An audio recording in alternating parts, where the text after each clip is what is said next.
At around 8 p.m.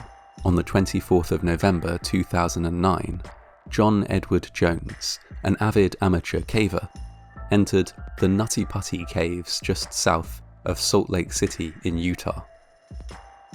He was accompanied by a large group of family and friends. It was, after all, just before Thanksgiving. The trip was intended to be a brief adventure that they could share before the holiday. What it turned into was a living nightmare that would cost John Edward Jones his life. The Nutty Putty Caves were first discovered in 1960 and were named for the soft brown clay which lined many of the passages. The system consisted of dozens of rooms connected by narrow, low-ceilinged corridors. Although it required a great deal of wriggling and crawling to navigate, it was considered a good cave system for beginners and was visited by thousands each year. Those visitors could enjoy features which included the Big Slide, a room wherein the floor descended at a 45-degree angle.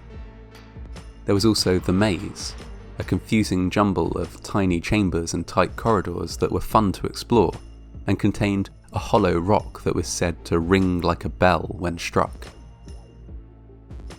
As supposedly beginner-friendly as the caves were, they weren't without issue.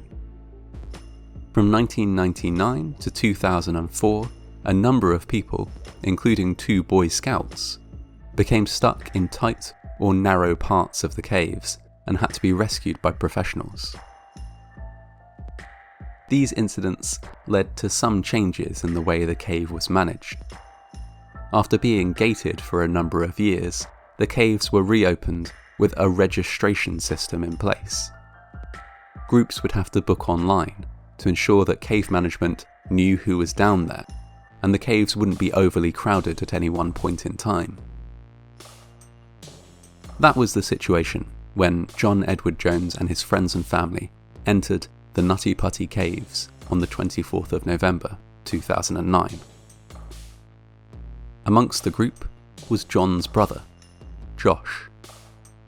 Between them, the 2 siblings had a great deal of caving experience.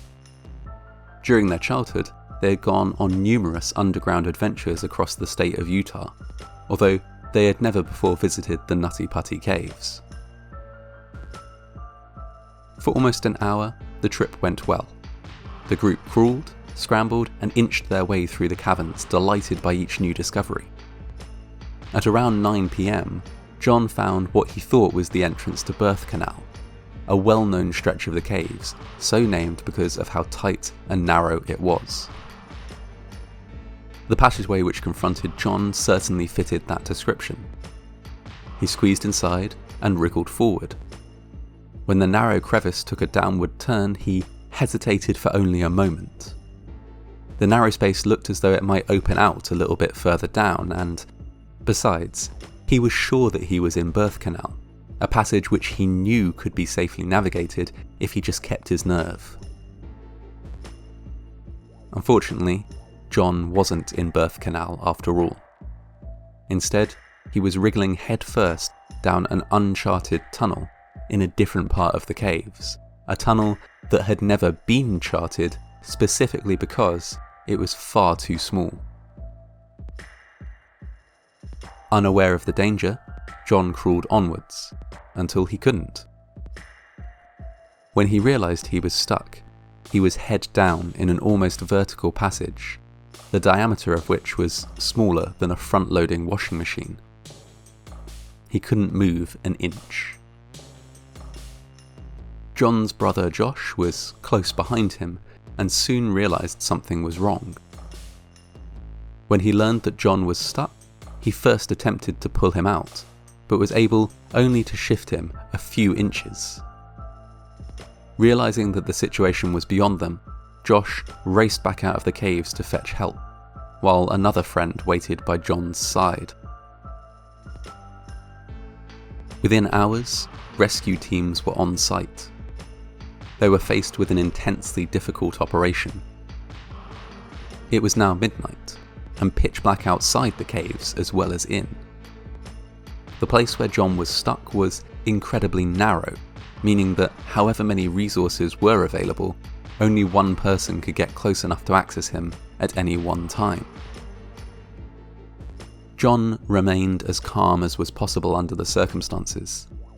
Indeed, when the first rescue worker arrived on scene, he thanked them for coming and told them that he really wanted to get out. Making that happen would prove to be next to impossible.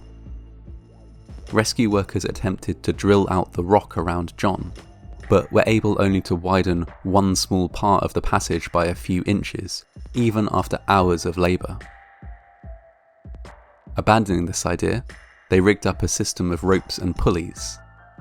Securing a loop around John's legs, the only part of him that they could reach, they started the slow and painful process of hauling him out. At first, it seemed like this tactic might succeed. They were able to raise him a significant distance out of the vertical crevice in which he was stuck, although doing so caused John a great deal of pain. While they stopped to rest, a radio was lowered down to John so that he could communicate with his pregnant wife, who waited for him outside the caves. At this stage, John had been stuck in place for 19 hours, almost an entire day spent upside down in a space so small that breathing was difficult. Being upside down for that length of time is not a trivial inconvenience. It causes blood to pool in the head, where it can rupture a blood vessel or put so much pressure on the eyes that it causes blindness. The organs lie heavily on top of the lungs, resulting in breathing difficulties and often unconsciousness. For some people, being suspended upside down for as little as 10 minutes can be fatal. John had been stuck that way for almost an entire day. Despite this, he remained quite calm. After several more pulls, he was high enough that he could make eye contact with one of the rescuers.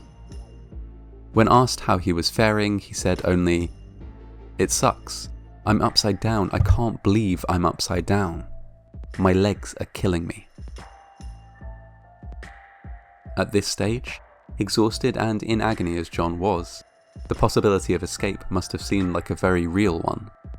An escape from his confinement, medical attention, contact with his friends and family, all of these things were so close they must have been almost tangible to him. It was at this point that everything went wrong. As the rescuers hauled once more on the rope, something gave way explosively. The rescuer closest to John was hit in the face and briefly knocked unconscious. When he recovered, all he could see was dust and darkness. It took several minutes for him to orient himself and work out the terrible truth. John had slipped right back down into the crevice from which they'd been hauling him. What had happened? A stone arch around which the rope had been looped had shattered, and the next nearest bolt had pulled out of the rock, creating slack in the rope and allowing John to fall. The bolt was what had hit the rescuer in the face and knocked him unconscious. The injured rescuer was evacuated from the cave for treatment, and a replacement wriggled into the narrow defile. They spoke to John, but could get no response, and could hear that his breathing was laboured and shallow. Desperate, they wriggled down into the narrow cave to try and loop another rope around his waist, but became stuck themselves and had to be helped back out.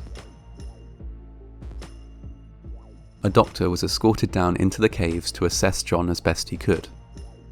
The news was the worst that there could possibly be. John had passed away.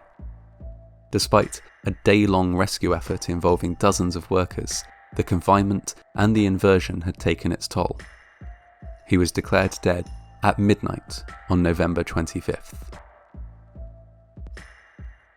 His friends and family, needless to say, were devastated by the news. John was just 26 at the time, fit and healthy, and with a child on the way. his loss in a cave system considered relatively safe for beginners was a shock to everyone. It was quickly determined that any operation to retrieve his body would be impossibly difficult and dangerous. The landowner, appalled by the incident, initially wished to dynamite the caves, destroying them completely, but was dissuaded from doing so. Instead, the caves were sealed shut with a concrete plug, turning them into a tomb for John Edward Jones. A plaque was installed at the entrance to memorialise the final resting place of an exceptional young man, lost way before his time.